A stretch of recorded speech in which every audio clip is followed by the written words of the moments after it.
Box office దగ్గర నటసింహం నందమూరి బాలకృష్ణ నటించిన latest movie Daaku Maharaj excellent openings తర్వాత సంక్రాంతికి వస్తున్న సినిమా ఇంపాక్ట్ వల్ల కలెక్షన్స్ లో డ్రాప్స్ కంటిన్యూస్ గా కనిపిస్తూ ఉన్నప్పటికీ మాస్ సెంటర్స్ లో పర్వాలేదనిపించే విధంగా హోల్డ్ను చూపెడుతూ దూసుకుపోతున్న ఈ సినిమా బాక్సాఫీస్ దగ్గర బ్రేక్ ఈవెన్ కోసం మరికొంచెం కష్టపడాల్సిన అవసరం ఎంతైనా ఉంది.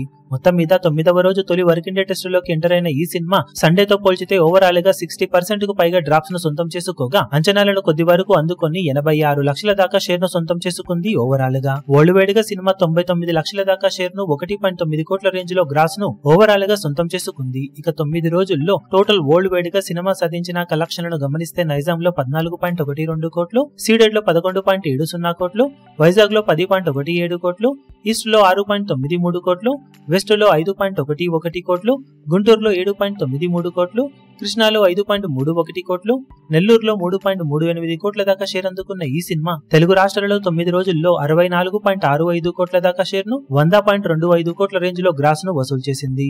ఇక కర్ణాటక, రెస్ట్ ఆఫ్ ఇండియాలలో 3.88 కోట్లు, ఓవర్సీస్ లో 7.87 కోట్ల దాకా షేర్ అందుకున్న ఈ సినిమా టోటల్ వరల్డ్ వైడ్ గా 76.40 కోట్ల దాకా షేర్ ను 125.35 కోట్ల రేంజ్ లో గ్రాస్ ను వసూలు చేసింది. బాక్సాఫీస్ దగ్గర 82 కోట్ల బ్రేక్ ఈవెన్ టార్గెట్ తో బరిలోకి దిగిన ఈ సినిమా క్లీన్ హిట్ కోసం మరో 5.6 కోట్ల దాకా షేర్ అందుకోవాల్సిన అవసరం ఎంతైనా ఉంది. సినిమా ఇలాగే స్టడీ కలెక్షన్లను ఈ వారం మొత్తం కొనసాగించగలిగితే బ్రేక్ ఈవెన్ ను దాటేసి మైనర్ ప్రాఫిట్ జోన్ లోకి ఎంటర్ అయ్యే అవకాశం ఉంటుందని చెప్పాలి. ఇప్పుడు ఈ వీడియో మీకు నచ్చినట్లయితే లైక్ చేయండి, షేర్ చేయండి, ఛానల్ ను సబ్స్క్రైబ్ చేయడం మాత్రం మరవకండి. ఏ చిన్న అప్డేట్ ను మిస్ అవ్వకూడదు అనుకుంటే బెల్ ఐకాన్ ను ప్రెస్ చేయండి.